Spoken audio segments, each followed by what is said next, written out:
Olá, gente, tudo bom? Agora sim, tudo arrumado, tudo pronto. Agora sim teremos a nossa live. Agora ela vai acontecer.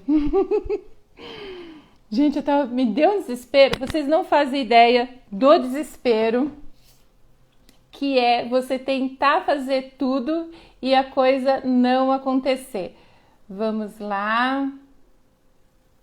Oh, agora sim, gente.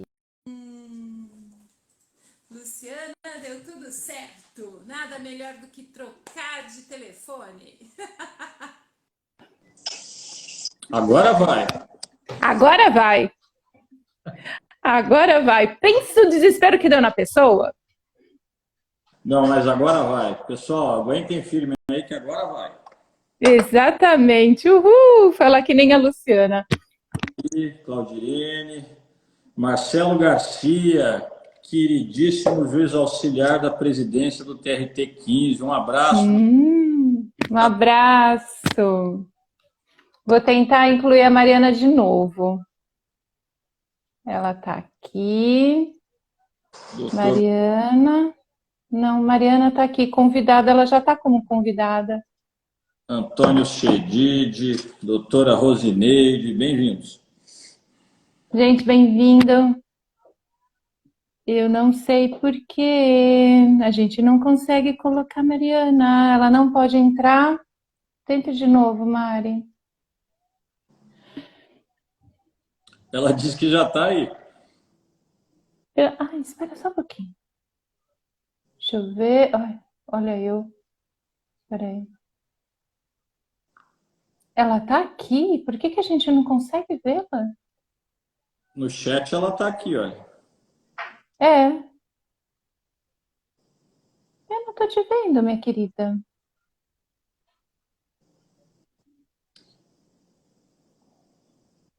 Mariana, você conseguiu mandar o convite, o pedido para entrar? Solicitação não é enviada. Então, eu já aceitei ela. Ah, você já aceitou? Sim, eu aceitei e aí ela não aparece. Então não será melhor a gente fazer daquela maneira? Eu falo aqui Vamos. 20 minutinhos, depois eu saio e a Mariana entra. Então tá. Não é? Pode. Isso. Ela tá pedindo, sim, vamos fazer. Mariana, vamos fazer desse jeito então, minha querida. Enquanto isso, você vai ter Laura tá aí também. melhor. Exatamente. Ah, que pena, queria tanto os dois aqui. Gente, temos aqui uma novidade, depois eu falo de novo com a Mariana aqui. Primeiro, boa noite a todos. Muito obrigada por prestigiar a Matriosca e o nosso querido professor Guilherme. E lembrando que o livro Direito Ambiental do Trabalho, ele já está na pré-venda, então ele está exclusivo no nosso site, no site da Matriosca, matrioscaeditora.com.br. Aproveitem, por quê? Porque ele está de R$ 197 por R$ 129 no nosso site. Não é, professor? Então, olha só, a doutora Stephanie já falou que já comprou, isso mesmo.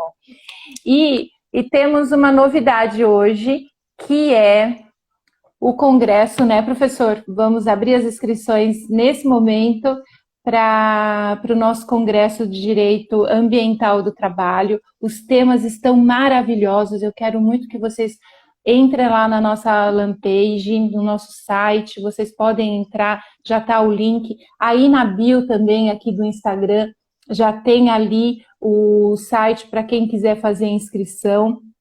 Aproveite, porque vai ser 2 dias, dia 19 e 20 de agosto. Eu já estou sonhando com esse dia porque vai ser maravilhoso. Os temas estão imperdíveis. Então, por favor, aproveitem, já vão fazer as inscrições, já deixa a editora Matriosca, a Patrícia, a Luciana, o professor Guilherme mais felizes. É o nosso primeiro congresso. E então a gente vai ter ali 2 dias maravilhosos, né, professor? Com certeza. É a nossa é o nosso primeiro congresso de Direito Ambiental do Trabalho. Este, obviamente, virtual, né? Nós não temos muita esperança de que tão cedo as atividades presenciais voltem. Então, esse nosso primeiro congresso de Direito Ambiental do Trabalho será telepresencial, será virtual, mas nós já estamos com praticamente todos os palestrantes confirmados e esperamos vocês para que o evento seja um sucesso. Temas desde os mais clássicos de saúde e segurança do trabalho até os mais atuais, os mais contemporâneos, não é? Discussões passando pelas antinomias do direito ambiental do trabalho, pela nanotecnologia, pela questão da Covid-19, evidentemente, enfim, pelas NRs, as mais diversas, os mais diversos temas, nós vamos pensar do nosso curso de Direito Ambiental do Trabalho e vamos apresentar a vocês neste congresso. Vale a pena, estejam lá conosco, vai ser um divisor de águas. Estamos esperando e estamos apostando nisso. Exatamente. E para completar, o que a gente fez e é ótimo, porque quem fizer a inscrição vai receber o livro no formato digital do professor. A gente vai deixar lá o desconto, que é o que a gente está trabalhando na pré-venda do livro impresso. Então, com a sua inscrição, na realidade, é o recebimento do livro no formato digital, o e-book, e na plataforma da Bookshelf, que da Vital Shirts, é uma empresa americana que tem uma segurança muito boa. A gente hospeda os nossos livros lá justamente para ter essa segurança. Vale a pena, vocês vão adorar, o livro está impecável. Então, só tem a ganhar com esse congresso. Gente, muito obrigada. Eu vou deixar agora o professor falar, porque nós temos um pequeno problema, né? O professor fala muito e eu também. Então, professor, muito obrigada pela sua generosidade. Fica que o palco é todo seu agora. Daqui a pouco a gente chama a Mariana, tá bom? Eu que agradeço, Patrícia, também Luciana Félix, que está nos acompanhando. Mais uma vez, quero deixar o meu abraço aqui a todos os que estão conosco, aos membros do meu núcleo Trabalho Além Direito do Trabalho, que estão aí, a Stephanie, a Gabriela, o Lauro, muito obrigado. Estou vendo aqui muitos ilustres também, Dr. Paulo Schmidt, ex-presidente da Anamatra, está aqui conosco. Enfim, um abraço a todos. Eu realmente não pretendo entender, não é, a razão desta nova live que nós estamos realizando. Tivemos uma semana passada e esta é para apresentar a vocês, com um maior cuidado, o que é o nosso curso, o que é que os senhores poderão esperar do nosso curso de Direito Ambiental, que eu repito e insisto, é o volume mais completo sobre o tema que os senhores vão encontrar hoje no mercado editorial. Mais de 800 páginas sobre os grandes temas clássicos aos contemporâneos, os grandes temas de saúde e segurança do trabalho, a partir deste novo olhar, desta nova visão, desta nova abordagem que nós temos proposto, que é a abordagem labor-ambiental. Pensar as questões de saúde e segurança do trabalho a partir da perspectiva do direito ambiental. E é isso que nós fizemos ali, chamando vários autores, mestres, doutores que estiveram conosco, professores, juízes, membros do Ministério Público do Trabalho, advogados, que estiveram conosco na Universidade de São Paulo durante esses quase 10 anos aí em que nós ministramos exatamente a disciplina Saúde, Ambiente e Trabalho, e também outros convidados, não é? Professor José Antônio Ribeiro da Silva, que é da Unesp, o professor Sebastião Geraldo de Oliveira, enfim, vários convidados que têm participado conosco destas atividades, ou das lives, ou participarão do congresso, ou participaram do livro. A ideia é esta, não é? É abrir o leque para ouvir todos quantos tenham algo a dizer sobre saúde e segurança do trabalho nesta nova perspectiva, na perspectiva ambiental ou laborambiental.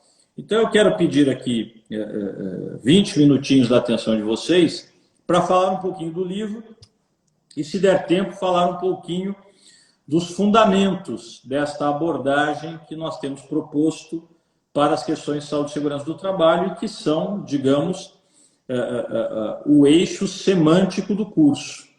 Não é? O nosso curso de Direito Ambiental do Trabalho discute essas questões todas a partir dessa perspectiva jurídico-ambiental. E depois eu saio, a Mariana entra, exatamente porque a principal promessa de hoje é mesmo a Mariana, ela que vai tratar aí do tema nuclear da noite, que é a periculosidade nos aspectos mais interessantes que os senhores vão logo ouvir aqui, desde as questões tradicionais até algumas que talvez não sejam, digamos, do dia a dia de vocês, mas são coisas que surgem no ambiente forense, que vão surgir e que nós vamos discutir aqui nesta noite. Bom, meus caros, o livro, então vou falar um pouquinho do livro. Ele vai ser, como eu disse, esperamos também um divisor de águas.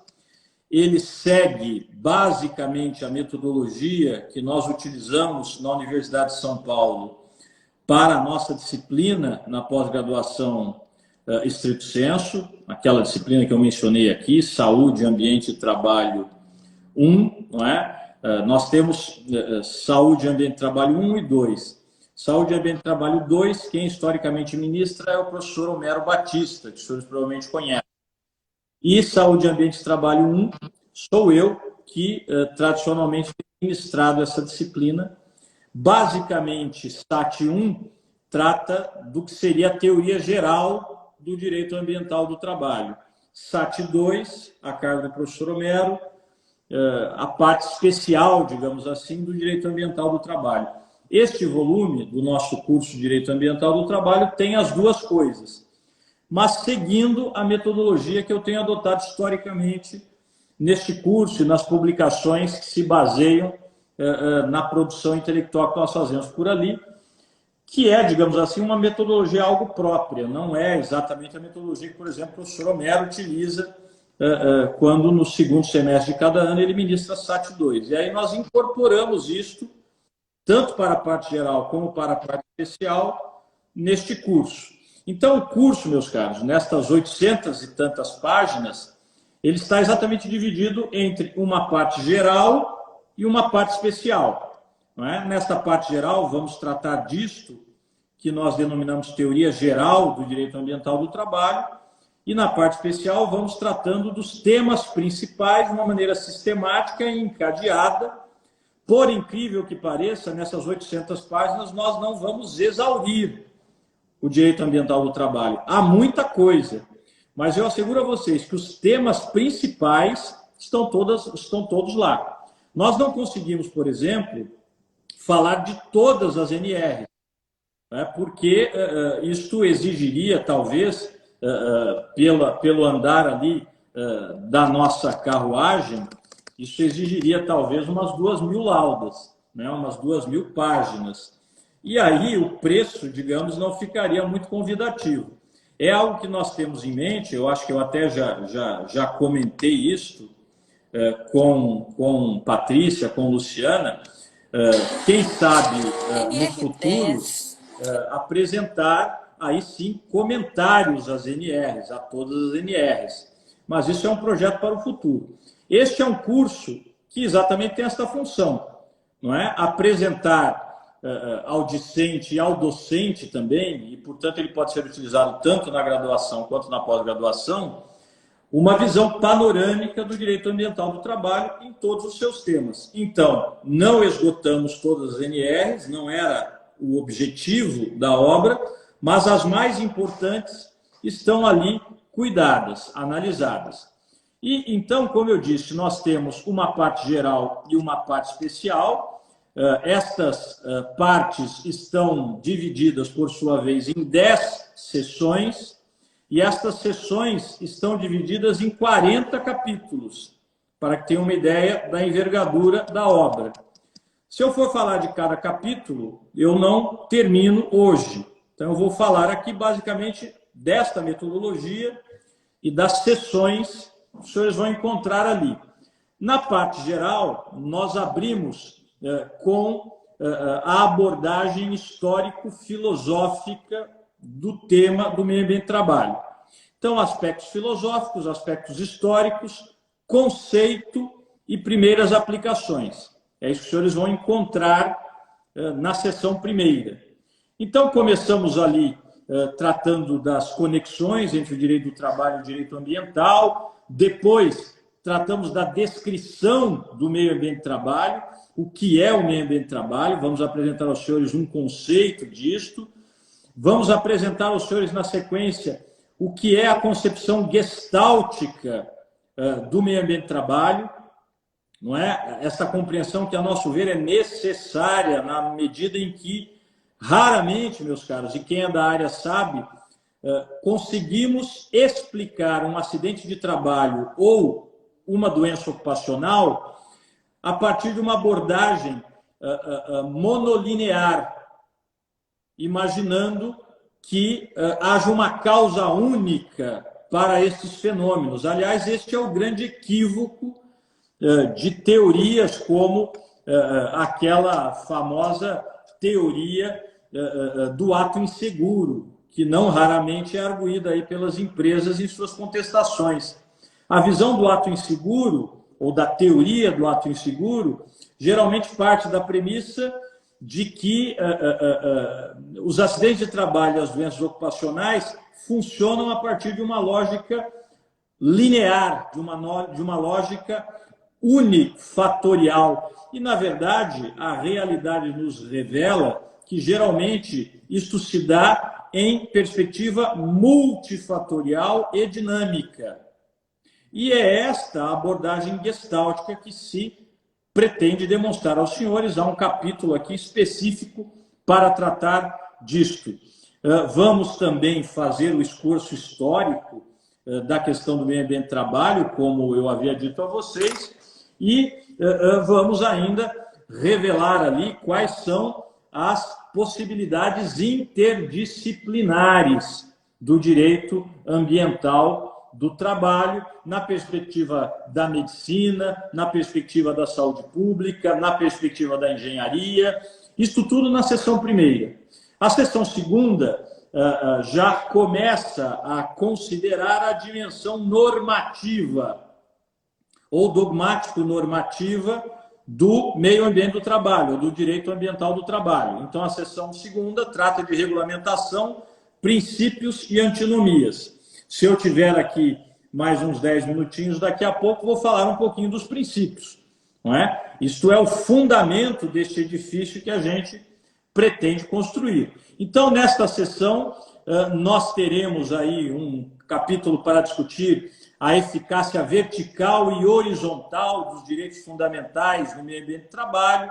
Vamos discutir a norma jurídica laborambiental, as suas características. Vamos discutir prevenção e precaução, seria um tema para mim hoje aqui também. Prevenção e precaução no direito ambiental do trabalho. Vamos discutir as famosas antinomias no direito ambiental do trabalho, não é?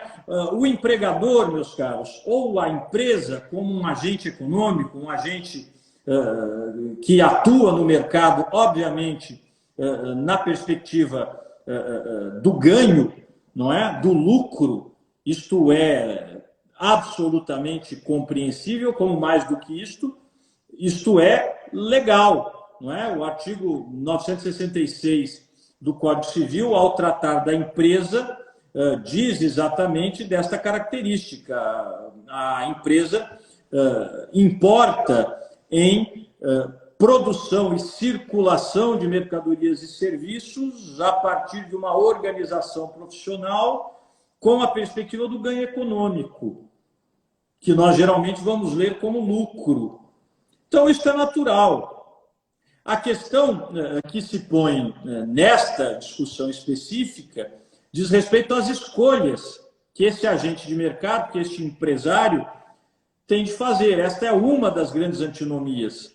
Porque vejam, por exemplo, que o artigo 7º da Constituição, ao mesmo tempo em que diz, no inciso 22, que é direito fundamental dos trabalhadores urbanos e rurais a redução dos riscos inerentes ao trabalho, aquilo que o professor Sebastião Geraldo de Oliveira denomina de risco mínimo regressivo, ou de princípio do risco mínimo regressivo, essa mesma Constituição, no inciso ao lado, diz que esses trabalhadores urbanos e rurais também têm o direito social fundamental aos adicionais de remuneração por atividade penosa, insalubre e perigosa.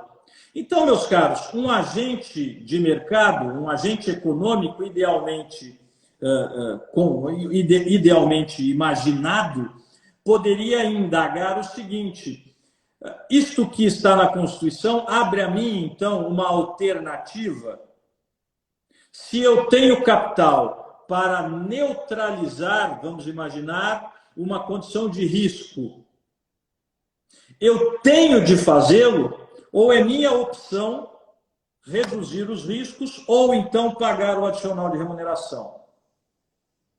Vejam que isto não é uma questão acadêmica, como poderia parecer à primeira vista.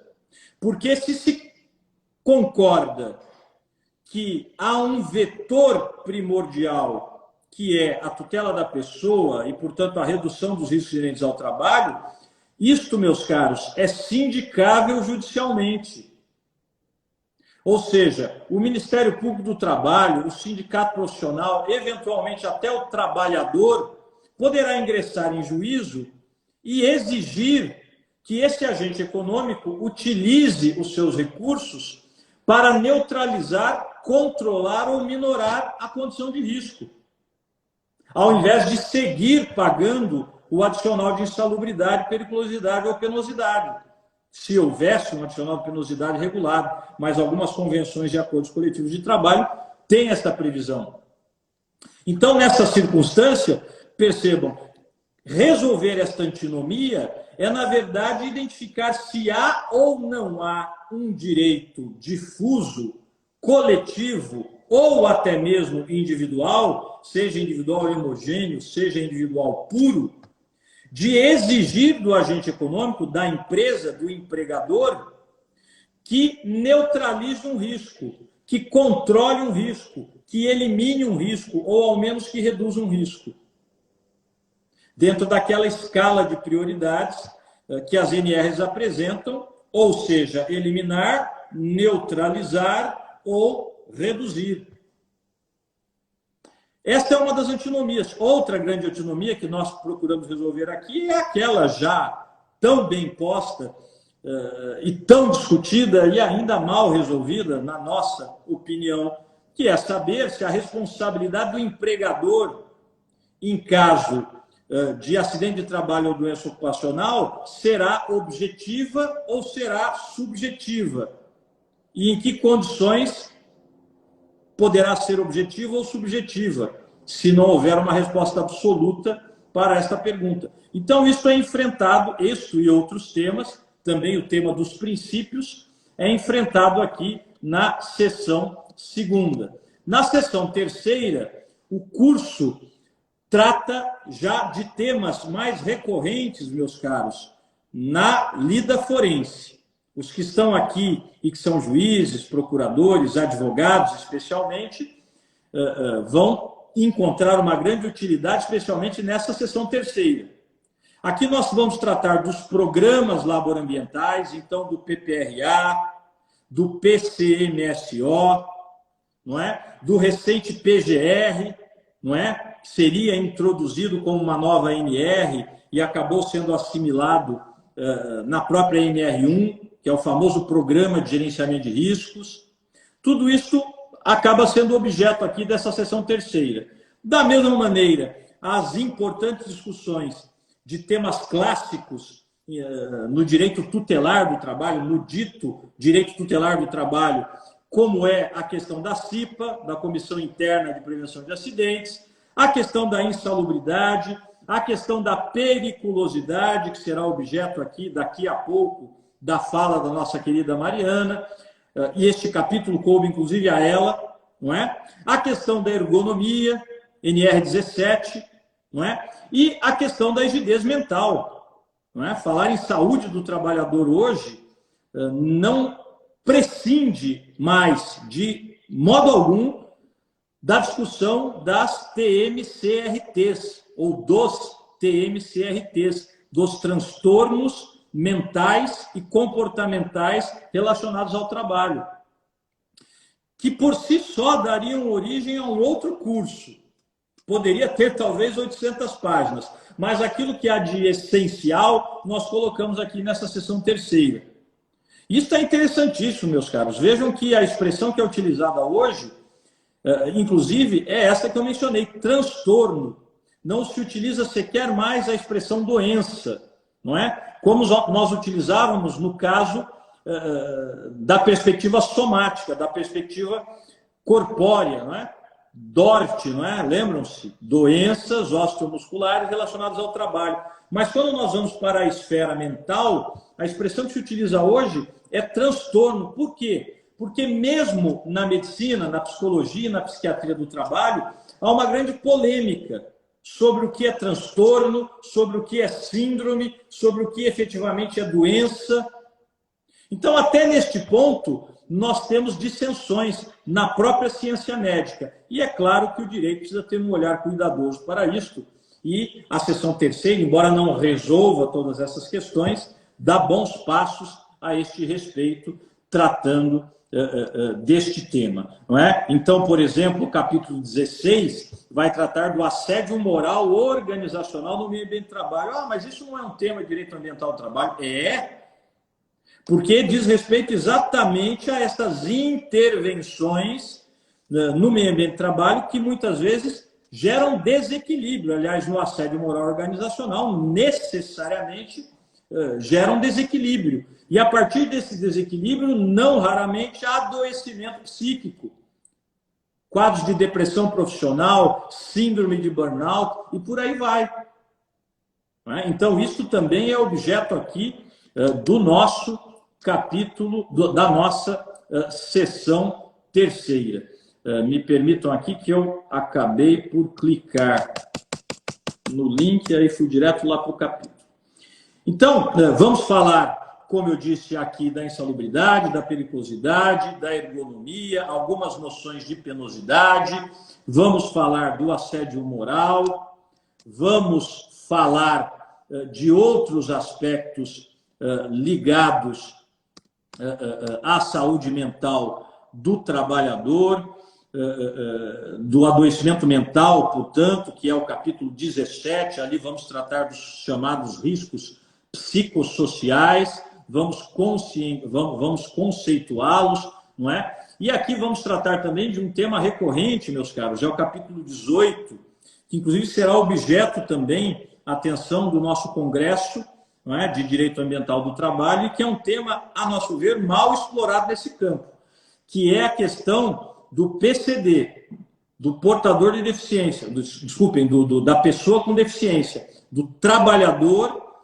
com deficiência e dos cuidados, ou melhor ainda, dos direitos que o PCD, que a pessoa com deficiência tem no contexto do meio ambiente de trabalho, não é?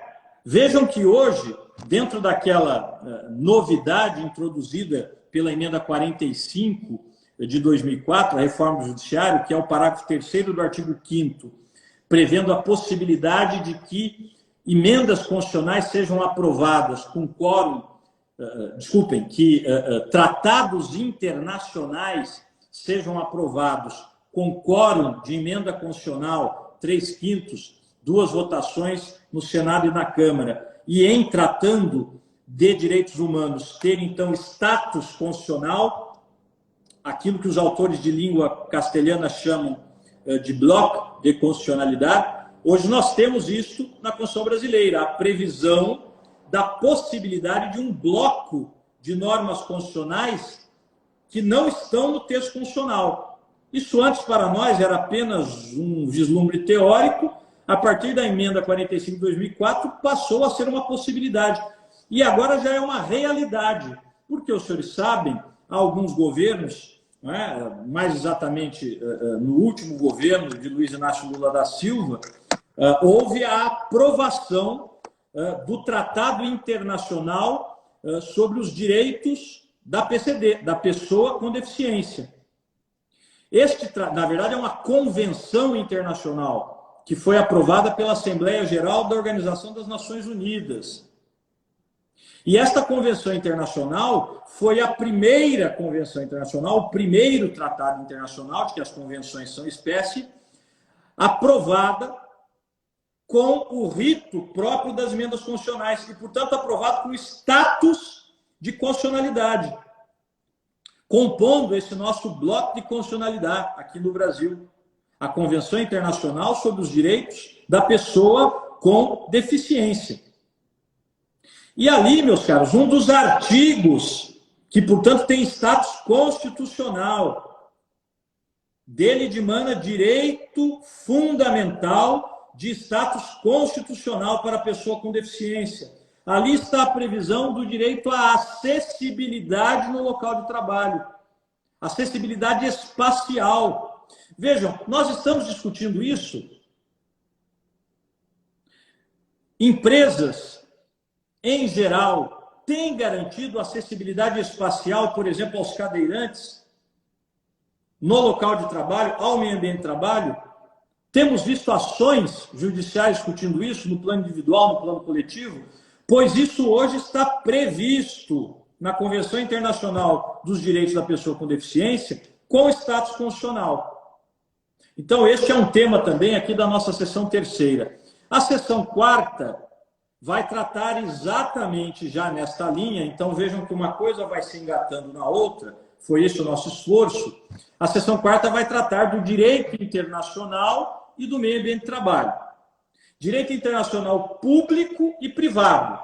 Então nós começamos com o direito internacional privado, conflito das leis laborambientais no espaço e como resolver esses conflitos, não é? E depois, no capítulo 21, já vamos ali, ao largo deste debate, também trazer um outro, que é igualmente relevante e que diz respeito aos direitos comparados. Os senhores sabem que o artigo 8º caput da CLT diz que entre as fontes do direito do trabalho e, portanto, por que não, do direito tutelar do trabalho, está o direito comparado. Então, embora direito comparado não seja propriamente internacional, direito internacional, sabemos disso, nos pareceu que não haveria seção melhor para colocar isso do que a seção quarta. Então, colocamos ali. Capítulo 21 trata de notas de direito comparado sobre o meio ambiente de trabalho, para dar ao leitor pelo menos um vislumbre do que é que ele pode encontrar nos principais ordenamentos estrangeiros a respeito do tema. Aí começamos com a parte especial. Terminamos aqui a teoria geral, começamos com a parte especial. A seção quinta trata de problemas especiais do meio ambiente de trabalho, do direito constitucional ao meio ambiente de trabalho equilibrado e os seus desdobramentos e as suas concreções em direitos mais específicos. Então, ali vamos tratar no capítulo 22 dos agrotóxicos, no capítulo 23 dos ditos trabalhos verdes, no capítulo 24 do amianto, no capítulo 25 da construção civil, NR18, no capítulo 26, trabalho dos portuários e dos marítimos, também com uma ampla abordagem da NR correspondente. Capítulo 27, a terceirização, que apresenta enormes desafios no campo do meio ambiente de trabalho. Capítulo 28, voltamos às PCDs, as pessoas com deficiência. Capítulo 29, profissionais da área de saúde. Capítulo 20, trabalhadores domésticos, e por aí vamos. Seção sexta vai tratar das interfaces entre o direito ambiental do trabalho e a ciência. Porque este, meus caros, é o nosso futuro imediato no direito ambiental do trabalho. Olhar o horizonte e ver o que é que se está apresentando ao jurista, ao operador do direito, para os próximos anos, para as próximas décadas. Nanotecnologia, biotecnologia, indústria 4.0 e todos os desafios que essas novas realidades nos apresentam. É claro que nós não conseguimos, mais uma vez, abordar isso exaustivamente, mas as questões fundamentais estão aí na seção 6ª. Então, o capítulo 31 já trata do que eu digo a vocês, será um dos temas mais relevantes, mais centrais do direito ambiental do trabalho nos próximos anos. Nanotecnologia. Nanotecnologia e meio ambiente do trabalho. Dano ambiental, dano laborambiental, regulação da nanotecnologia. Não é?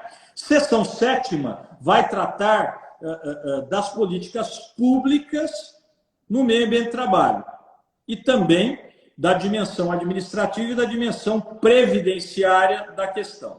Então, o capítulo 32 trata ali dos 3 poderes da República e das políticas públicas para o meio ambiente do trabalho. Capítulo 33, questões previdenciárias ligadas ao meio ambiente do trabalho e por aí vamos. A seção 8ª tem um capítulo único, que é o capítulo 34. A finalidade desta sessão é trazer para o curso algo que é objeto de um seminário específico lá no nosso curso Saúde, Ambiente e Trabalho, na USP, que é a questão da formação humana no meio ambiente do trabalho. Porque, vejam, meus caros, o que nós, conseguimos identificar no curso desses anos todos, debatendo com profissionais das mais diversas especialidades e com alunos e com outros professores, com outras universidades a respeito do tema, é que um aspecto nuclear para que eu tenha um meio ambiente do trabalho sadio, equilibrado, é o conhecimento, é a informação. Se o trabalhador e, às vezes, o próprio empregador não tem informação suficiente a respeito, dificilmente eu terei um meio ambiente de trabalho equilibrado. E é nesse sentido que o capítulo 34 vai se dedicar à educação laborambiental, à educação ambiental para saúde e segurança do trabalho. E aí, desde a perspectiva constitucional até a perspectiva legal e corporativa.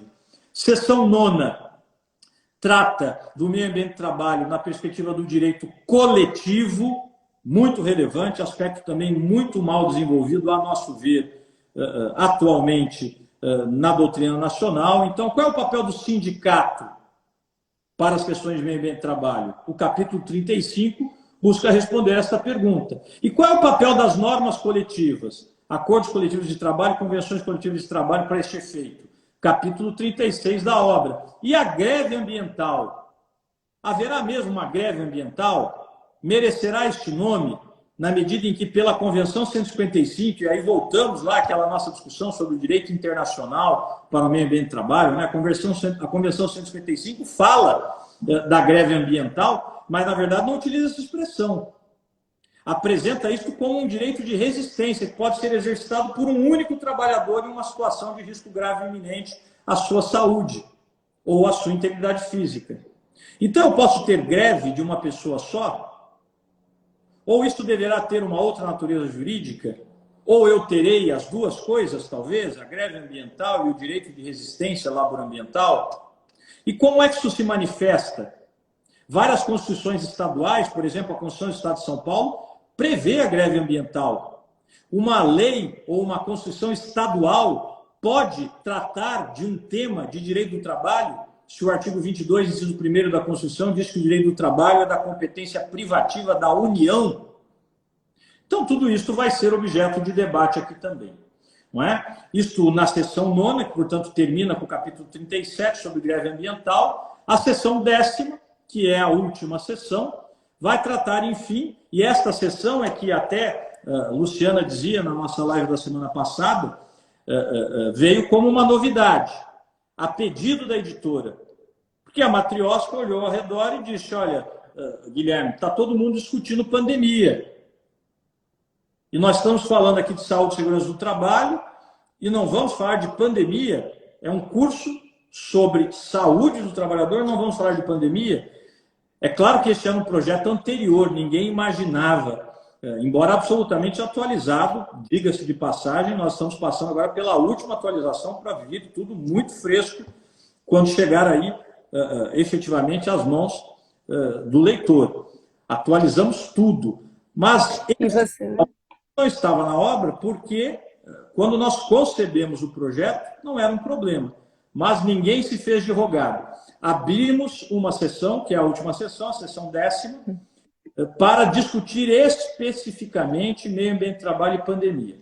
Talvez, quando, se tudo der certo, nós lancemos aí a 2ª edição desta obra, essa sessão não seja mais necessária. Esperamos que não seja. Mas, desta feita, ela estará ali. E, até por conta disso, chegamos ao nosso número cabalístico das 40, ou dos 40 capítulos. Então, aqui estamos discutindo, primeiro, coronavírus e meio ambiente e trabalho, o que é esta pandemia, não é? Se podemos realmente reconhecê-la como pandemia, e aí discutimos brevemente a diferença entre pandemia, endemia e por aí vai, para poder fazer esta conceituação do ponto de vista da epidemiologia, não é?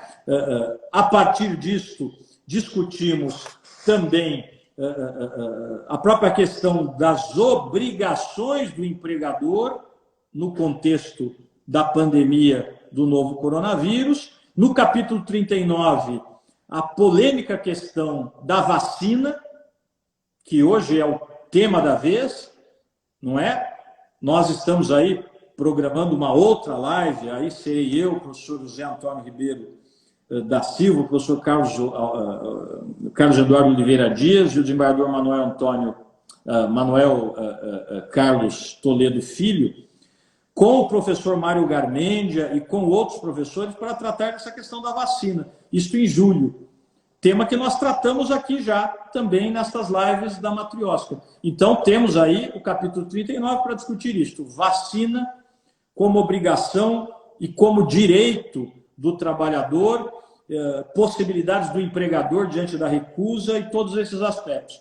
E, por fim, capítulo 40, vamos discutir a discriminação laboral no contexto da pandemia do novo coronavírus. A Covid-19 é uma doença estigmatizante para os efeitos da súmula 443 do TST? Caberá uma indenização por dano moral apenas pelo fato de o trabalhador no meio ambiente de trabalho ter sido contaminado pelo novo coronavírus? Ou ele terá de necessariamente desenvolver sequelas para que possa reclamar não apenas indenização por danos materiais, mas também por danos morais? Isso tudo é, então, enfrentado no capítulo 40. Minha querida Patrícia, já falei muito mais do que os meus 20 minutos, então eu fico por aqui, porque, como eu disse, a noite é para discutir, sobretudo, periculosidade, que é o tema da Mariana. Agradeço a vocês, eu espero ter apresentado a vocês uma visão, ainda que panorâmica, de tudo que poderia encontrar neste volume. Repito, é um volume único, pode ser que a partir daqui outras editoras lancem obras como essa, não é? Tão amplas e com tanta envergadura como esta tem. Mas, neste momento, não há nada igual. Então, me perdoem aqui até um certo cabotinismo, mas nós fizemos isso com muito carinho para que fosse mesmo uma obra única no mercado. Vale a pena ter na biblioteca de vocês, fica a sugestão. E nós vamos fazer em torno disso também, independentemente de adquirirem ou não, uma série de eventos. O congresso, teremos um curso no segundo semestre, enfim. Matriosca de Trabalho é uma parceria que ainda vai longe. Minha querida Patrícia, querida Luciana, muito obrigado, um beijo para vocês. Obrigada, professor. Para que a Mariana possa entrar. Tá ótimo. Muito obrigada.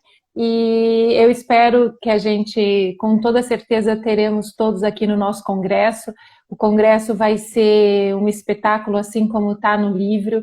Então, eu convido a todos para poder participar, comprar o livro pelo nosso site, aproveita o desconto e estejam com a gente aqui sempre. Muito obrigada, professora. Até daqui a pouco.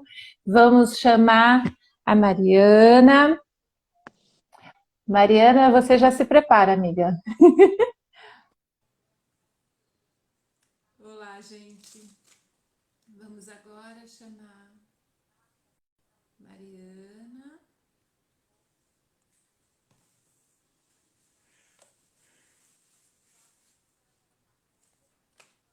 Qual é a obra? A obra é Direito Ambiental do Trabalho. Ele está no nosso site, matrioskaeditora.com.br, e lá você vai ter acesso às informações quanto ao congresso e também quanto à compra do livro. Mariana, minha querida, bem-vinda, minha linda. Obrigada. Muito obrigada. Imagina, de novo, né? Porque a gente já estivemos juntas o ano passado e agora, de novo, muito bem-vinda. Você sabe que a casa já é sua, então eu vou apresentar rapidinho aqui o seu currículo, minimizado, né, gente? Então, a Mariana Benevides da Costa, especialista e mestre em Direito do Trabalho pela Faculdade de Direito da Universidade de São Paulo, pesquisadora voluntária do Núcleo de Pesquisa, o Trabalho além do Direito do Trabalho, Dimensões da Clandestinidade Jurídica Laboral, pesquisadora voluntária do GPTC, que é o Grupo de Pesquisa, Trabalho e Capital. Minha querida, seja bem-vinda, o palco é todo seu. A gente já apresentou o nosso congresso, que você e o professor são dos coordenadores. Fica o nosso agradecimento, meu e da Luciana. A obra está um espetáculo, então, por favor, aproveite e traga para a gente sobre a questão da periculosidade, viu? Estamos ansiosos pela sua fala. Muito obrigada. Vocês estão ouvindo? Estão ouvindo bem? Muito obrigada, né? Eu quero começar agradecendo, né? Agradeço a Deus, em nome de Jesus Cristo, e a Maria de Nazaré, que é mãe dele e mãe minha, porque eu sou católica. Agradeço ao professor Guilherme Feliciano, agradeço a todos os colegas e agradeço a vocês, Matrioska. Agradeço muitíssimo, né? Aos meus colegas, se eu tiver um tempinho, eu vou fazer uma colinha aqui, porque eu separei e eu gostaria de citá-los nominalmente, agradecendo nominalmente a cada um deles.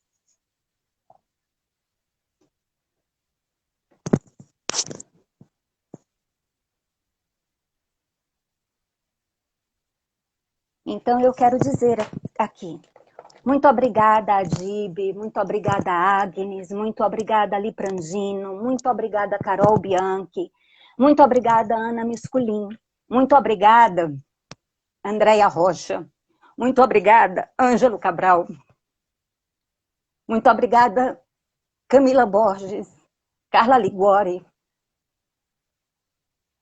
muito obrigada, Caroline Pereira, muito obrigada, Claudirene Andrade Ribeiro.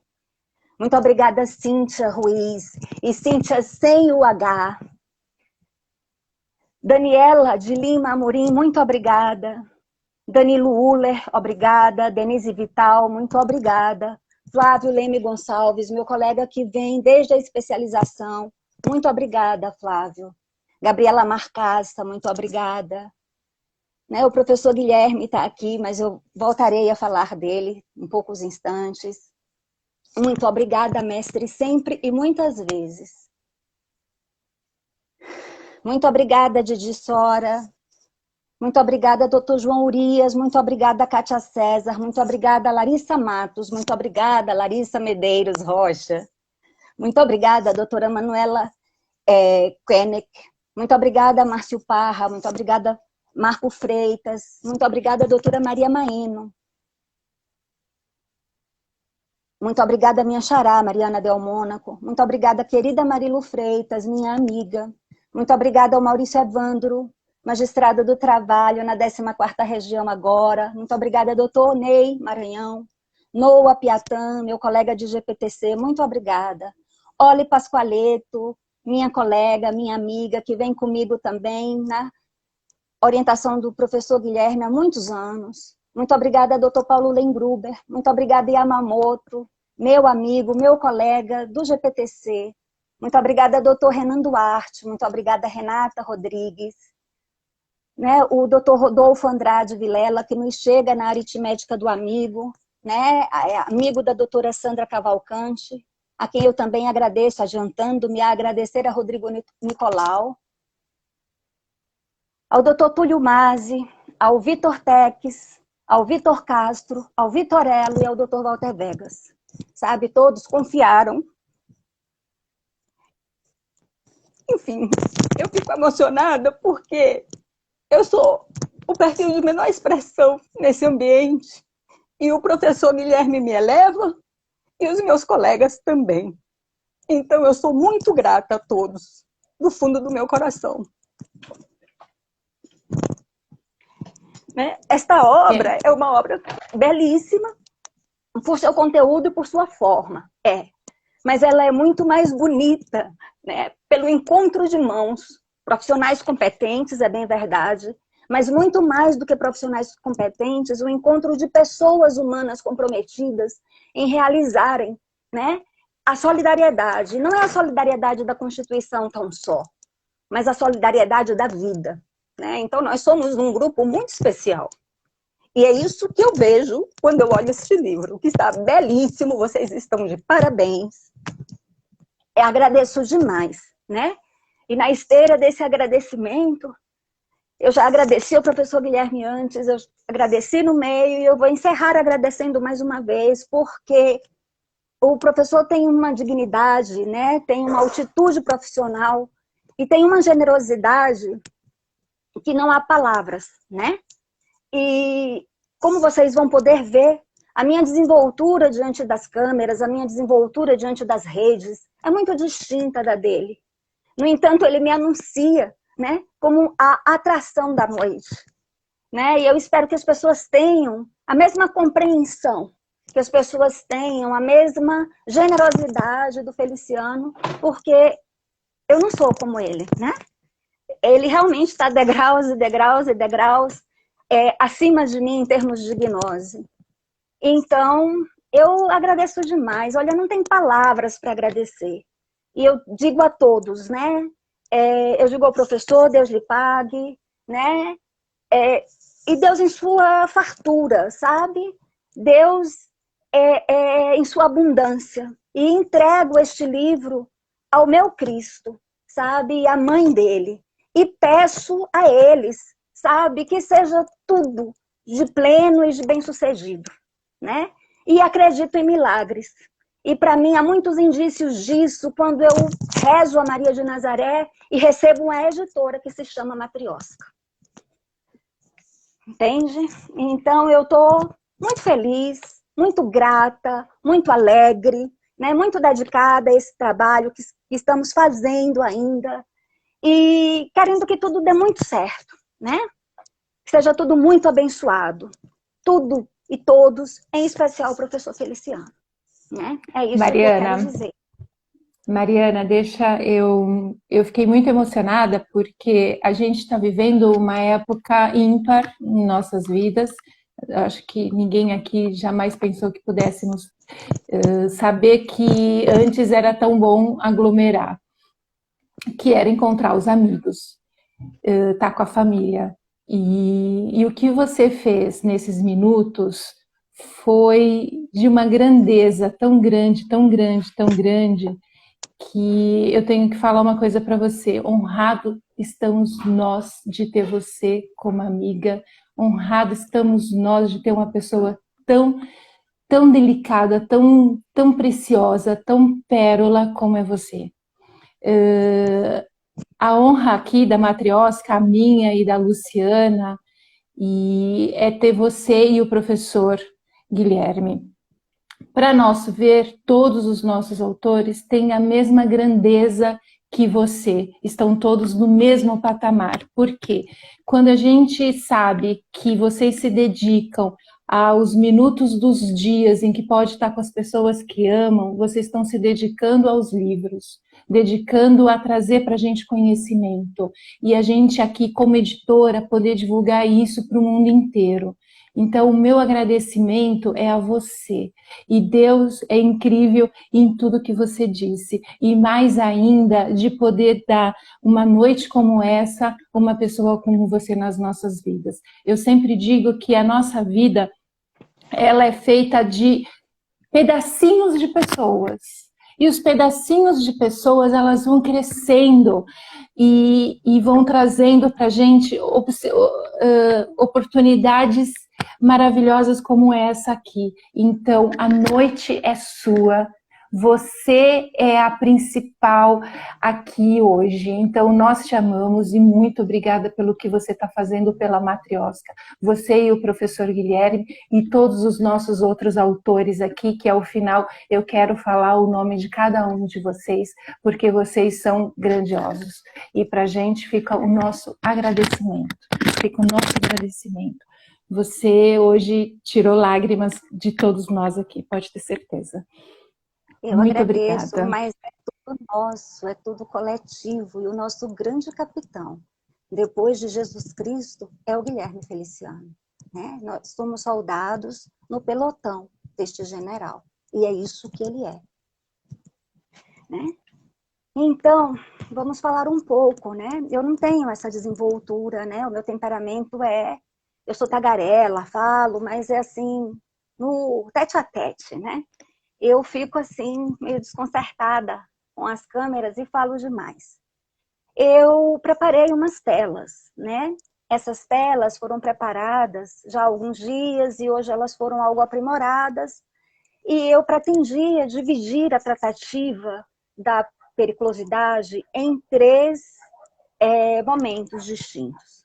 No entanto, né, considerando a nossa ferramenta e a minha falta de intimidade com ela, pela qual eu me desculpo, né, eu fiz um apanhado, um resumo, vamos dizer assim, a partir do momento em que a Luciana Félix me telefona e me fala, faz uma atualização.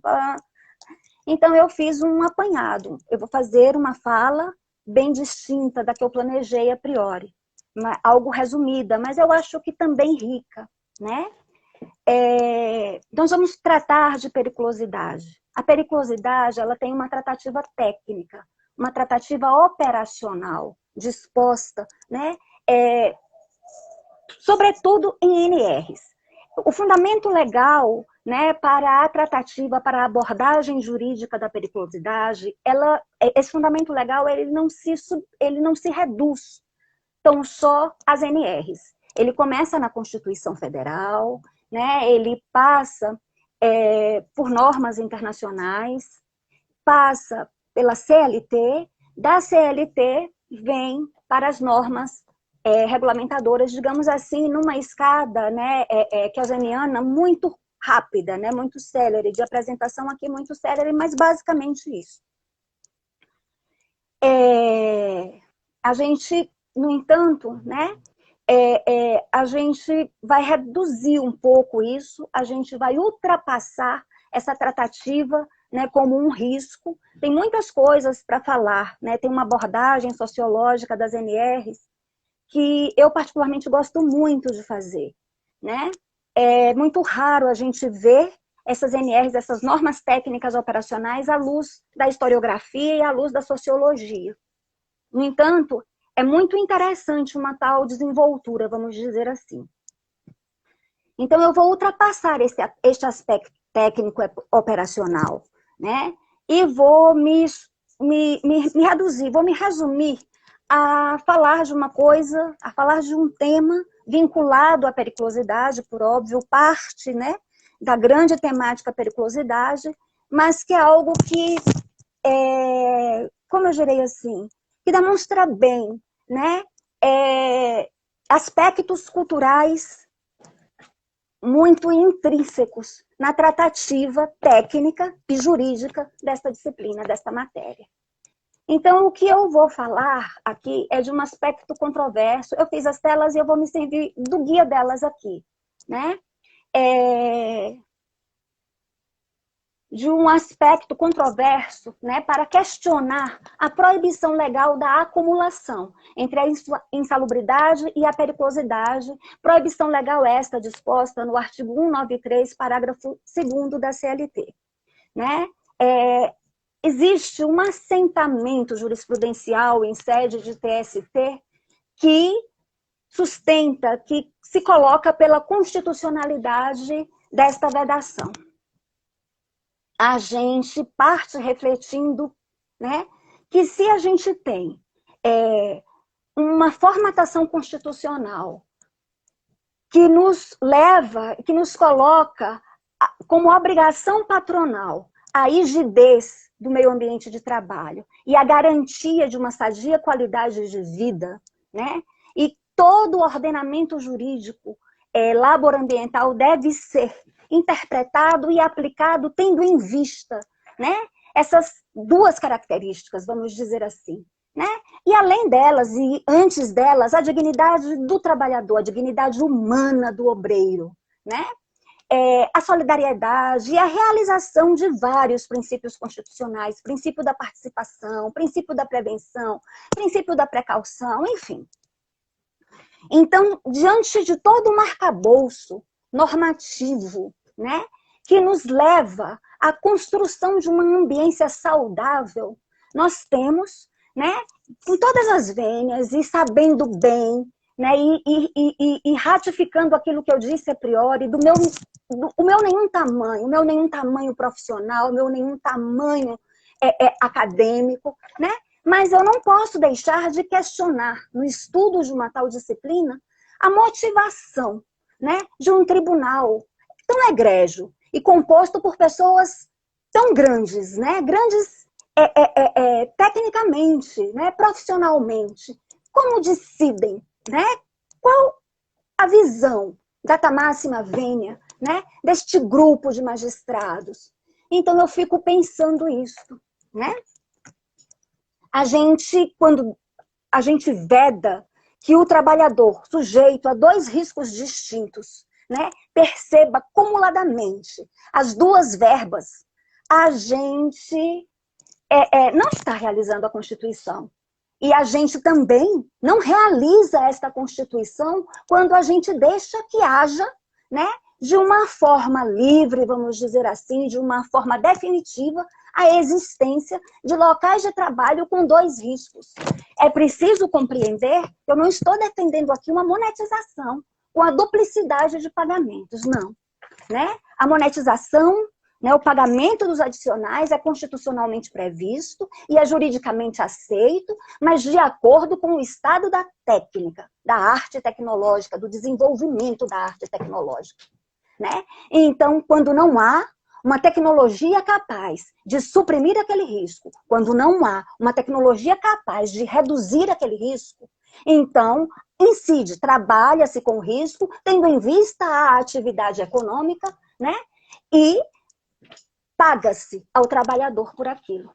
Pois bem, mas se o trabalhador está sujeito a dois riscos, por que ele tem que escolher um adicional? Né? E por que data máxima vênia? E mais uma vez, colocando aqui o meu nenhum tamanho profissional, o meu nenhum tamanho jurídico, o meu nenhum tamanho acadêmico. Né? Mas como eu vou conceber, né, uma sadia qualidade de vida se eu suprimo daquele obreiro o direito à percepção de uma parte do que ele tem direito? E a Constituição me manda, na condição de empregadora, estabelece para mim um dever nomológico, né, de pagar, já que eu não posso superar o risco, já que eu não posso reduzir o risco, eu tenho o direito de pagar. Né? E de pagar por um tempo, porque eu tenho que estar linkado, antenado com o desenvolvimento tecnológico, para que assim que a arte tecnológica se desenvolva, eu passe a fazer parte daquilo também. Né? Eu acolho aquilo para diminuir o risco para os meus obreiros. Então, o que é que acontece? Eu não estou defendendo a monetização, né? E eu realmente questiono isso. E aí, eu vou linkar né, esta minha inquietude, esta minha aflição, com um caso muito falado neste momento da história juslaboral brasileira, que diz respeito à nossa 9ª condenação na Corte Internacional de Direitos Humanos. No ano de 1998, no dia 11 de dezembro, houve um acidente de trabalho muito significativo numa cidadela do interior da Bahia, chamada Santo Antônio de Jesus. E neste acidente de trabalho faleceram 64 pessoas. 22 dessas pessoas eram crianças e adolescentes. Esta explosão, este acidente de trabalho foi uma explosão, né? Era uma fábrica de fogos de artifício, uma indústria pirotécnica. A região de Santo Antônio de Jesus, a cidade onde esse acidente aconteceu, é o Recôncavo Baiano. O Recôncavo Baiano é o contorno, né, geográfico, a Baía de Todos os Santos, que dá nome, né, ao estado da Bahia, que é o meu estado. Eu sou soteropolitana, eu conheço muito bem o estado da Bahia. A gente fazendo um sobrevoo no mesmo, nós vamos encontrar muitas áreas rurais e algumas conurbações. No sul, sudoeste do estado da Bahia, nós temos a conurbação Ilhéus, Itabuna, Santo Antônio, Ilhéus, Itabuna, Vitória da Conquista. Indo adiante, para o norte, nós teremos a região metropolitana de Salvador, que é a Sambarca, Salvador, Camaçari, Simões Filho, Dias Dávila, e eu, no meu sobrevoo, né, esta classificação, esta ideia é minha. Eu faço porque eu conheço bem o estado da Bahia. Então, eu coloco até Feira de Santana, a macro-região de Feira de Santana, São Gonçalo, e vai de maneira que eu estendo até Cruz das Almas, Santo Antônio de Jesus. É uma cidade famosa pela indústria pirotécnica, porque a região como um todo, e o estado da Bahia e a região Nordeste, né, são locais de tradição, né, dos folguedos de junho, dos santos juninos, né? Santo Antônio, São João e São Pedro. Então, as festas são maravilhosas, são lindas, o carnaval é muito famoso, mas as festas juninas são belíssimas. E a gente tem, então, numa determinada cidade, né, deste recôncavo, que também, do ponto de vista histórico, e do ponto de vista geográfico, e do ponto de vista sociológico, né, dentro dessas 3 perspectivas, é a região em que se plantou cana-de-açúcar, é a região em que se cultivou o fumo, né, onde se produziram charutos de qualidade equiparável aos charutos cubanos. E charutos esses, né, produzidos nas pernas das escravas e das mulheres livres a posteriori, filhas e descendentes dessas escravas. Então, é uma região onde houve muitos campos de concentração chamados de fazendas, mas que eram, na verdade, campos de concentração de escravos e escravas. Brasileiros, alguns de nascença, e outros, né, vindos forçadamente da África para o Brasil. Então, é uma região muito rica para que a gente veja o racismo estrutural que afeta o nosso país. É uma região muito rica para que a gente conheça a historicidade e a sociologia de exclusão que existe no nosso país. Né? Como eu disse há poucos instantes, a Bahia a gente sobrevoa e encontra essas 2 grandes conurbações. Todo o resto do estado é constituído por fazendas, por zonas rurais, né? Tem outras cidades, são 400 e tantos municípios baianos. Mas os maiores municípios se encontram nessas localizações em que eu lhes digo, sobrevoando o estado da Bahia. E no âmbito do trabalho, a gente vai encontrar indústrias, a gente vai encontrar serviços, né? E também a atividade rural mais nesses locais. O restante, né, é basicamente rural, agronegócio, grande lavoura, pequenas lavouras e agropecuária, né, e a pecuária. E meus senhores, meus coronéis, E a gente diz assim, a baianidade, que não é a baianidade, mas uma brasilidade, né? É a passarga da brasileira, né? Há 500 anos, nós somos, entre aspas, amigos do rei. E aos amigos do rei, uma posição, né? Aos não amigos do rei, né? A servidão. Então, o que é que acontece? Que nós tivemos essa explosão que mata 64 pessoas, 22 crianças e adolescentes, né? Num retrato explícito de trabalho infantil ilícito, né?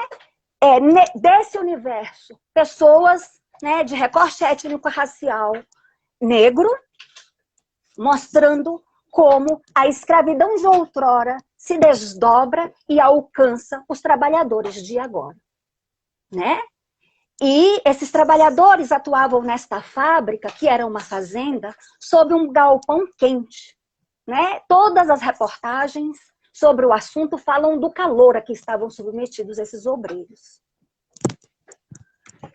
Além disso, eles trabalhavam, né, com o armazenamento de cerca de 1,5 toneladas de pólvora.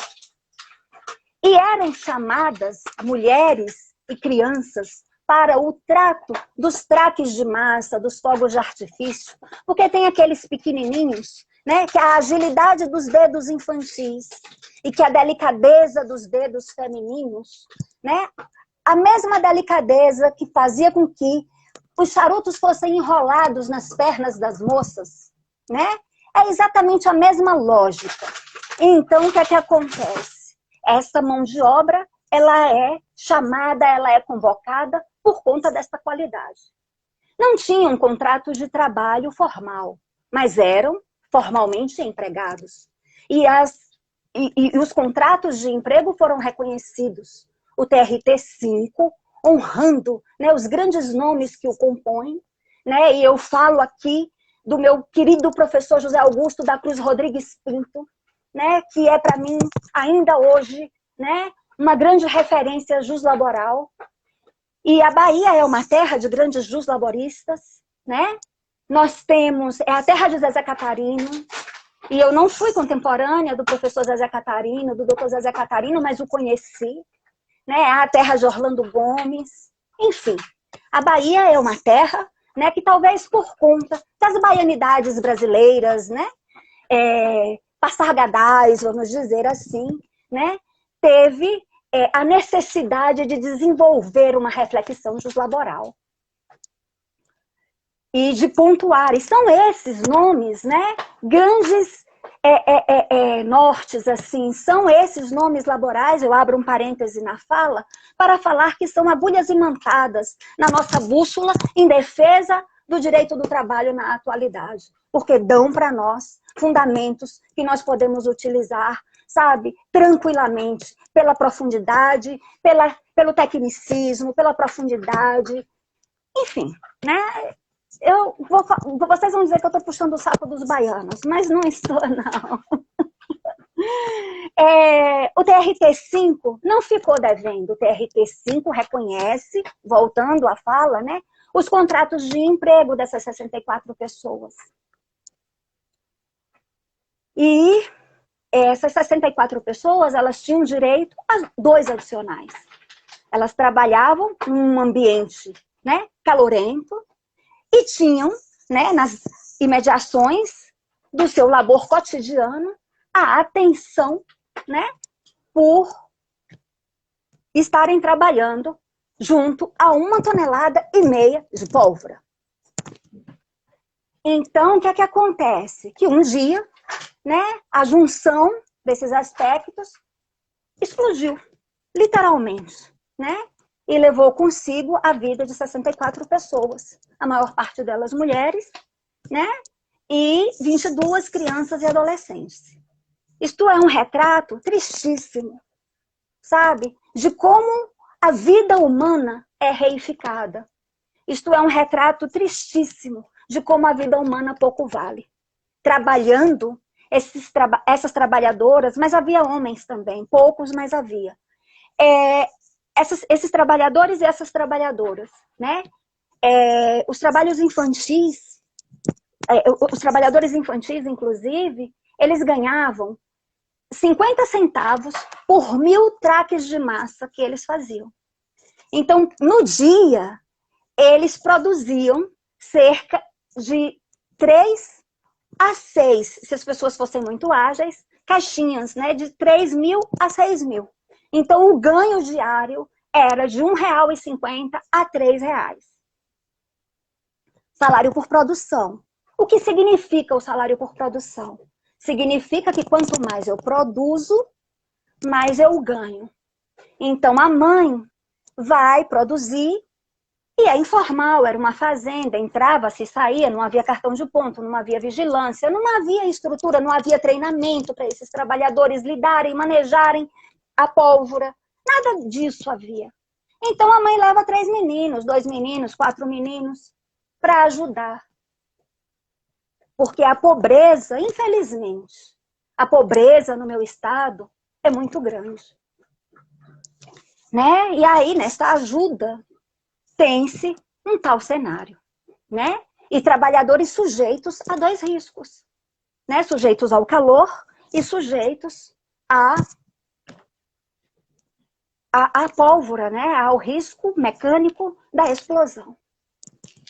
E aí a gente tem, com todas as vênias, todas as licenças, e mais uma vez ratificando, porque quem me conhece sabe que eu me sinto uma pessoa sem nenhum tamanho.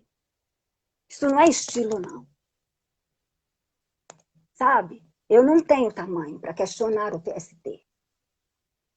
Mas eu me pergunto se o TST refletiu, sabe, sob a ótica de um tal caso, para dar uma tal interpretação. E aí eu vou um pouco adiante. Puxa, Mariana, mas você está falando de periculosidade. A periculosidade tem outros riscos. Tem.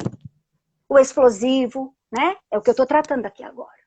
Tem o inflamável, que é muito próximo do explosivo, porque também pode, né, causar incêndio e explosão.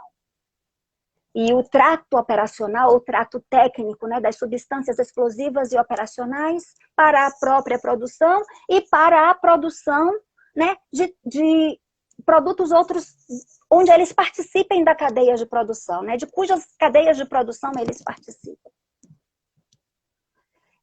A gente tem a violência física, né, que atinge os vigilantes profissionais, a gente tem as cargas elétricas que atinge os eletricistas, a gente tem a radiação ionizante e a gente tem o tráfego urbano, né? A intensidade do tráfego urbano no trabalho dos motociclistas.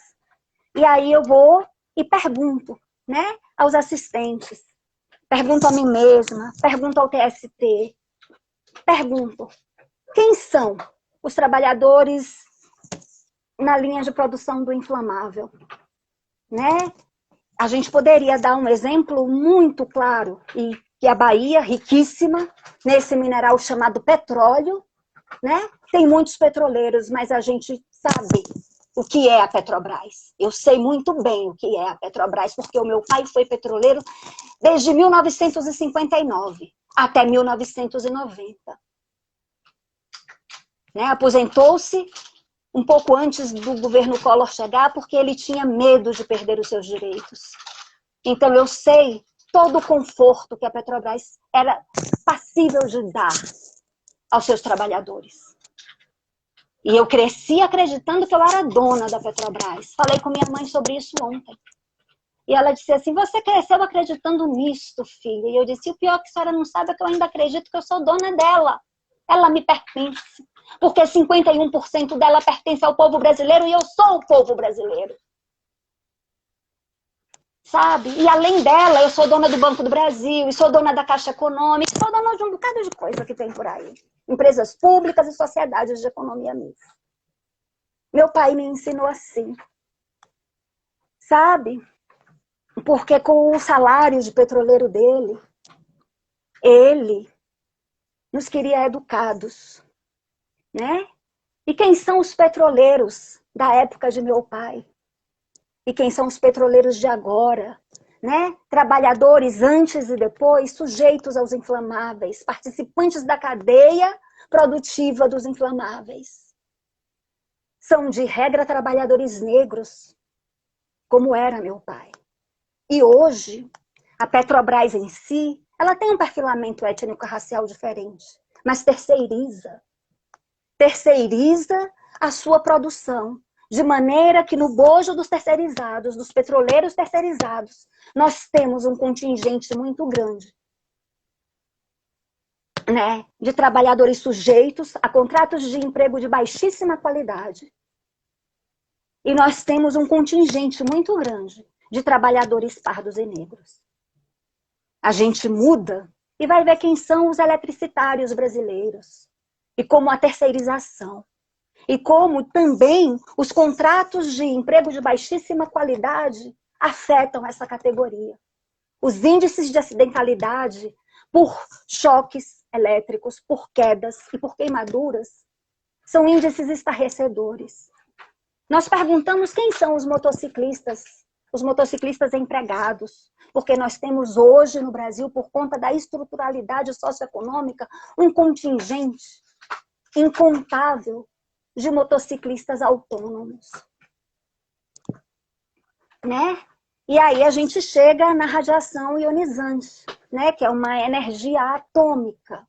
Então, talvez aí, neste contingente de obreiros, a gente tenha um perfil socioeconômico diferenciado. Mas a maior parte dos trabalhadores sujeitos à periculosidade no Brasil tem um perfil algo assemelhado, digamos assim, ao perfil dessas 64 pessoas que faleceram em Santo Antônio de Jesus. Eu esqueci de falar dos vigilantes, né? E é um grandíssimo pecado de minha parte, porque eu fui advogada do Sindicato dos Vigilantes da Bahia por 6 anos. É uma categoria profissional que eu conheço muito bem.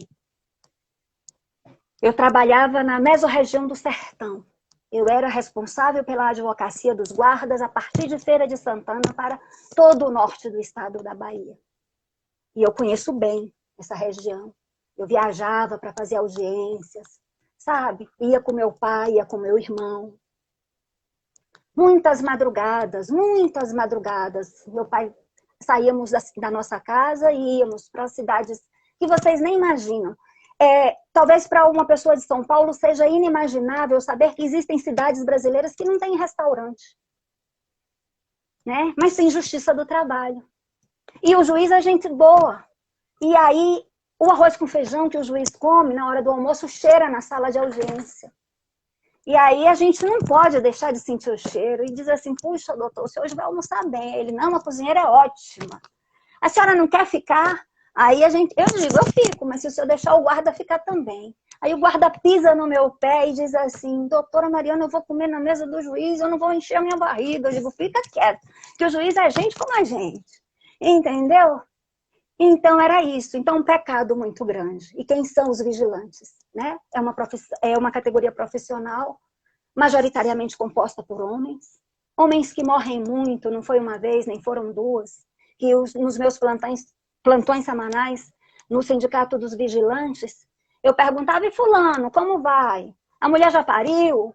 E aí eles diziam para mim, doutora, a senhora não sabe. Fulano morreu sábado. Né? Eles morrem muito.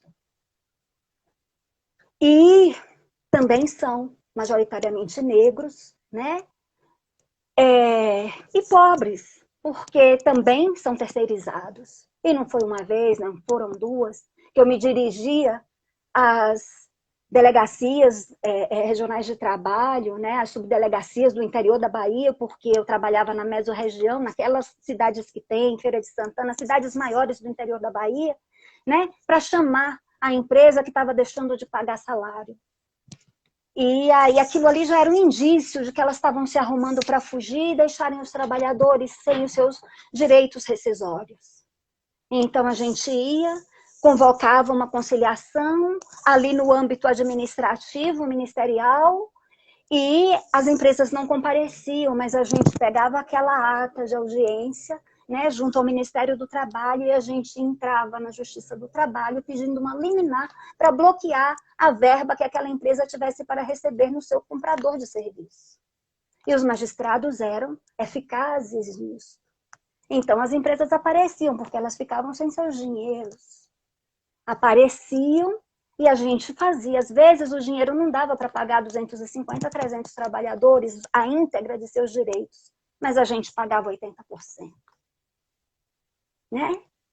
Então, o que é que acontece? Os sujeitos, né? Os obreiros sujeitos deste direito, sujeitos dessa pequena fatia, né, de dinheiro, porque direito do trabalho é dinheiro para o peão, sabe? Direito do trabalho é feira, direito do trabalho é remédio, direito do trabalho é sapato para menino, direito do trabalho é escola, é livro, é lápis, é caneta, né? E esses direitos, eles são titularizados por um contingente de trabalhadores historicamente excluídos e reificados. Porque, como um desdobramento do escravismo vigente nos séculos XVI a XIX no Brasil, nós temos esta reificação atual de trabalhadores que se aproximam étnico-racialmente daquele contingente de escravos do passado. E aí, se a gente muda e vai analisar a insalubridade, a gente encontra um número maior de trabalhadores white collar. Mas existem várias circunstâncias de insalubridade que também são vividas por trabalhadores blue collar. E alguns desses trabalhadores são sujeitos à duplicidade de riscos. E quando a gente se aprofunda nesta questão sociológica e nesta questão histórica, né, a gente percebe que não existe uma justificativa, né, para a separação, para a vedação, né, desta junção de pagamento. Data máxima vênia. O ministro do TST vai me dizer, Mariana, não é bem isso. E eu vou ouvir com o meu coração aberto. Mas se ele me der uma oportunidade, com toda a educação, com toda a delicadeza, com todo o respeito, eu vou convocar o magistrado a uma reflexão. Nós precisamos refletir historicamente, sobretudo neste momento em que nós nos encontramos. E eu não falo de pandemia, eu falo de destruição do direito do trabalho. Né? E que a pandemia, ela aprofunda, porque o chamado direito do trabalho de emergência não é um direito do trabalho dignificante. Não é um direito do trabalho que realize a Constituição com todas as vênias. Como também não realiza a Constituição. E as previsões constitucionais, né, para a construção do meio ambiente do trabalho rígido, seguro, saudável, né, e que dê e que garanta uma sadia qualidade de vida ao obreiro, uma compreensão, né, reduzida do que seja o adicional de periculosidade e do que seja o adicional de insalubridade. Eu espero, com todas as vênias, né, que na esteira desta condenação, uma condenação que insta o Estado brasileiro a promover políticas públicas, né, para o acolhimento desta parcela populacional majoritária na sociedade brasileira, porque nós somos um Brasil de negros e pardos. Porque até os brancos, se a gente for olhar, gente branca do olho azul, olha bem direitinho, que você vai encontrar, sabe? É isso, e as pessoas não se ocultam, porque elas... As pessoas não se ocultam porque elas querem, não. Gente, com todas as vênias e com todo respeito às pessoas humanas, né? A todas as pessoas humanas. Mas eu tenho 50 anos de idade, eu faço 51 anos de idade daqui a poucos dias. Eu não me recordo um desenho animado que tenha feito promessas para uma família de trabalhadores negra ou parda, como eu me recordo das promessas feitas em desenho animado a Fred Flintstone.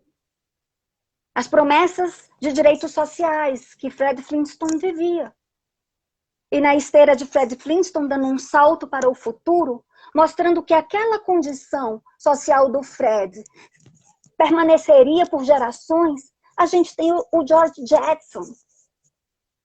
E no intervalo, a gente tem o Homer Simpson, que já abala um bocado essas promessas, porque nos mostra a terceirização, porque nos mostra, há quem diga que num dado episódio ele nos mostrou o trabalho infantil, nos mostra a destruição ambiental, enfim, né? Na esteira disso tudo, eu, que não sou ninguém, né? Tenho fé que o Estado brasileiro, né, e a justiça brasileira, as justiças que fazem parte, que compõem esse Estado, né, que se reflita o que podemos fazer de efetivo para superar, na esteira de uma tal decisão que insta o Estado brasileiro a promover políticas inclusivas da maior parte de sua população, o que se pode fazer, né? E nesse sentido, quem sabe, superar a interpretação do TST, né? Não há maldade, eu insisto em dizer, não há... É tudo na estruturalidade, né? Os desenhos animados que nos foram colocados, as novelas, né? Os nossos galãs e as nossas galôs, vamos dizer assim, né? As nossas atrizes principais, quem são? Vera Fischer, lindíssima, né? Beatriz Segal, né? Regina Duarte. Essas mulheres retratam a mulher brasileira, entende? E a mim, pelo menos, elas criaram. Né? Eu sou meio filha de cada uma delas. A Eva Vilma, falecida nesse triste final de semana, que leva, né? O personagem deste final de semana para mim foi Tomás Covas, né? Eu tô compadecida demais por esse menino. E assim, o Bruno, ele tinha a idade da minha irmã, sabe? E, enfim, foi um fim de semana trágico pelas personalidades públicas. Mas quantos brasileiros anônimos faleceram, né? Pela pandemia e fora da pandemia. E tudo isso é muito triste, né? Nós estamos atravessando um tempo de morte, um tempo de luto. E é isto, que a gente retire de uma tal decisão, de uma história tristíssima, né? A gente tire todas as reflexões possíveis. Esta é a minha proposição. O meu artigo no livro, ele é mais técnico, mais operacional. Abordo este caso, mas com muito menos profundidade do que fiz aqui. E, né, que a gente veja a beleza do Brasil. O Brasil é um país exuberante, o Brasil é um país lindíssimo, europeus, norte-americanos, né, canadenses, estadunidenses, mexicanos, chineses, né, todas as pessoas estrangeiras de todas as vertentes, quando chegam aqui, se apaixonam por este país exuberante, riquíssimo, e que padece, né, exatamente por todas as suas riquezas. E que a gente reflita, né, e que a gente tente construir os distinguishes para enfrentar os recursos repetitivos, as demandas repetitivas, a partir de fatos sociais, estatisticamente comprovados, que dialogue a interdisciplinariedade para realizar a máxima constitucional da dignidade da pessoa humana, para realizar a máxima constitucional da solidariedade, para realizar a máxima constitucional da função social da empresa, né, da propriedade e das empresas, para realizar a máxima constitucional da saúde, da segurança, da rigidez, da qualidade de vida para os trabalhadores. Eu peço desculpas pelo meu entusiasmo, assim, eu não tenho desenvoltura, eu falo assim, eu sou assim, intensa quando eu defendo os pobres, intensa quando eu defendo, sabe, os filhos preferidos do meu Cristo maravilhoso, que é o Deus dos humildes. Não à toa hoje, no mundo, a maior autoridade estatal, né, é o Papa. A gente tem jovens, né, o Trudeau, o Macron, mas ninguém tem a coragem do velho Jorge Bergoglio, né? E eu não estou defendendo o catolicismo, eu não estou defendendo o Vaticano, eu estou defendendo a construção de um mundo novo, de uma economia nova, inclusiva, e que este tempo de morte vai deixar para nós muito trabalho. Então, tenhamos coragem, tenhamos norte constitucional, né? Porque eu sou uma entusiasta do constitucionalismo. O professor Guilherme sabe muito bem disso. Me conhece a miúde, trabalhamos juntos há muitos anos. E eu sou uma entusiasta. E a solidariedade para mim é um valor, né? Estamos aí trabalhando, fazendo um trabalho sobre a doutrina social da igreja. Vou acabá-lo a partir de amanhã. E é a realização disso, né? A inclusão, o acolhimento de todos os seres humanos, porque somos todos singulares, todos únicos, todos preciosos, todos raros. É o que eu tenho a dizer e peço desculpas porque eu também falo demais. De novo, demais. É isso, sabe? E é isso, né? Eu não sou ninguém, mas eu sou aluna do Guilherme, né? E o Guilherme é essa potência. E aí ele faz a gente pensar, e a culpa é dele. A culpa é dele, exatamente. Ai, olha, imagina, Mariana, a noite de hoje ela tem um sabor muito doce, muito forte. Quando a gente fala das pessoas e das pessoas que são excluídas pelo Estado e que estão à margem, infelizmente, de normas que nesses últimos anos vêm tirando os direitos daqueles que mais precisam do Estado, que mais precisam de direitos e das suas garantias, e que faz do trabalhador a pessoa que traz a riqueza para o Brasil e que transporta a riqueza para o mundo. E quando a gente vê que os nossos pais, os nossos maridos, os nossos filhos, as nossas filhas, as nossas mães, elas estão cada vez mais à margem de direitos, isso é para deixar a gente muito mais sensível, muito mais revoltado.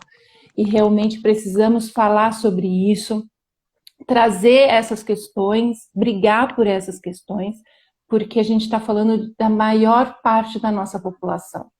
Quando a gente escuta, e a mim me deixa muito revoltada, que um salário de 5 mil reais são pessoas ricas que recebem, e que a quantidade dessas pessoas é 1%, 2% da população, gente, vocês já tomaram consciência de que o valor de 5 mil reais, o que é para uma família, e poder dizer que essas pessoas são ricas, isso é um absurdo. Então, mostra como a nossa sociedade é tão desigual, porque achar que pagar um valor de um salário mínimo de R$ 1.000 dá o suficiente para a nossa população, isso é um absurdo.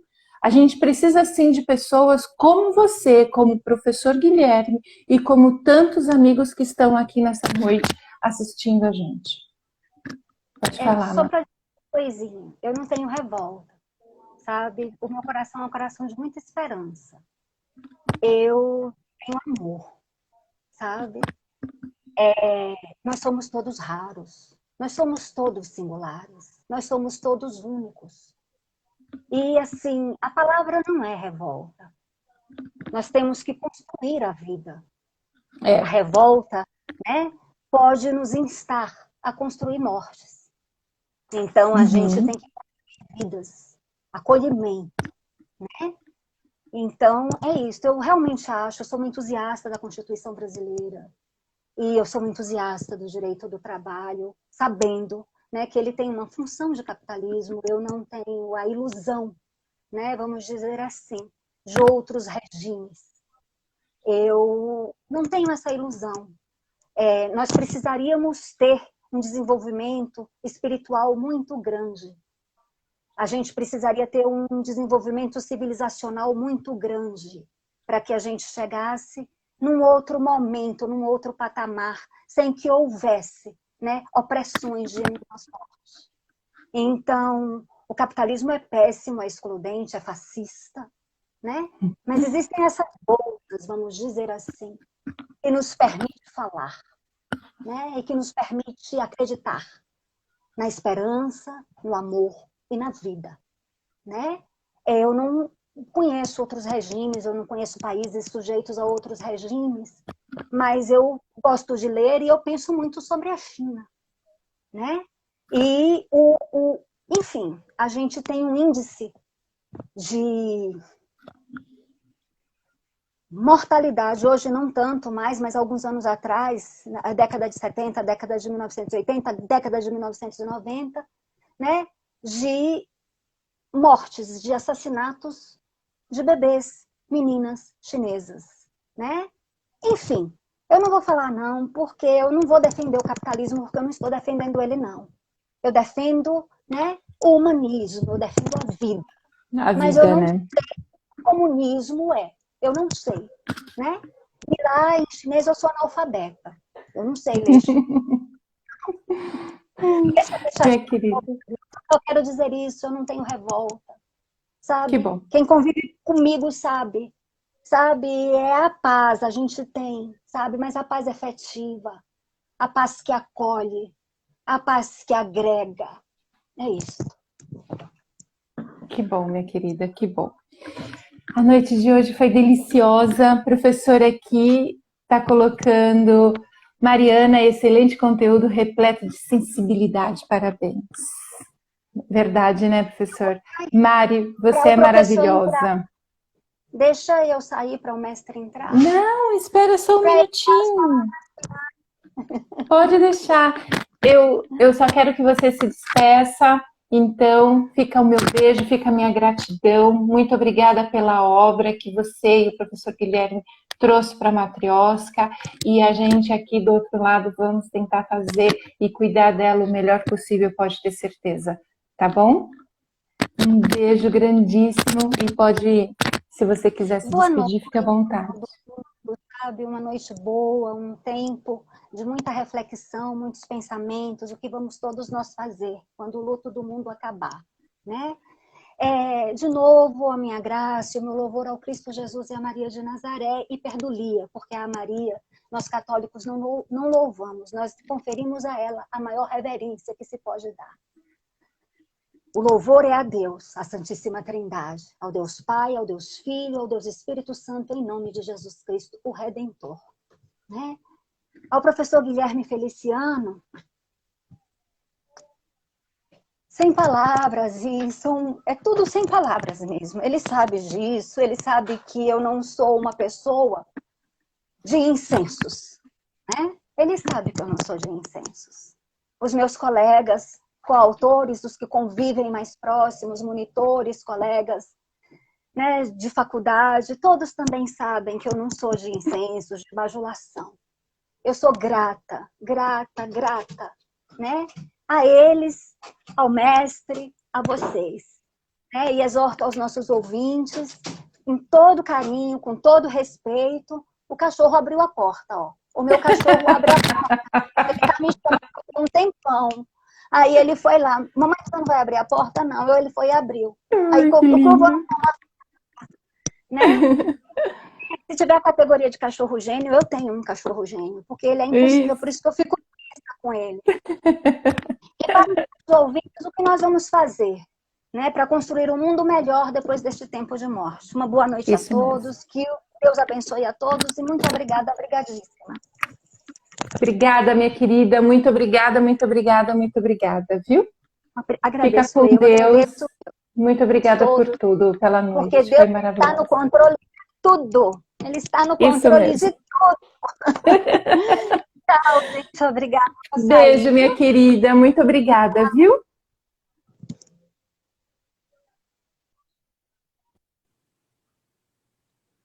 Verdade, Lu. Nós somos editoras de muita sorte.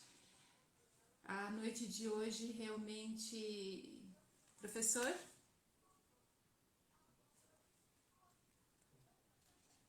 Quer entrar, professor? Excelente noite. Até a próxima. Não vai entrar, então? Lauro, beijo. Beijo, gente. A noite de hoje foi excelente. Várias vezes aqui a Marina, eu acredito que ela não tirou lágrimas só de mim, mas de todos que estavam. A noite foi muito maravilhosa. Eu não sei qual mais a gente poderia falar, mas aqui a gente tem os colaboradores do livro: Adib Pereira, Agnes, Alexandre Medeiros, Ana Carolina, Ana Paula, Andréa da Rocha, Ângelo Antônio Cabral, que eu encontrei aqui, a Camila de Oliveira Borges, a Carla Ligouri, Caroline Pereira dos Santos, Claudirene Andrade Ribeiro, Cíntia Santos Ruiz Braga, Daniela de Lima Morim, Denise Vital e Silva, o Danilo Uber, Flávio Leme Gonçalves, Gabriela Marcaça, Tomás de Aquino, professor Guilherme Guimarães, a Ingrid Sora, João Diogo Urias, Kátia Regina César,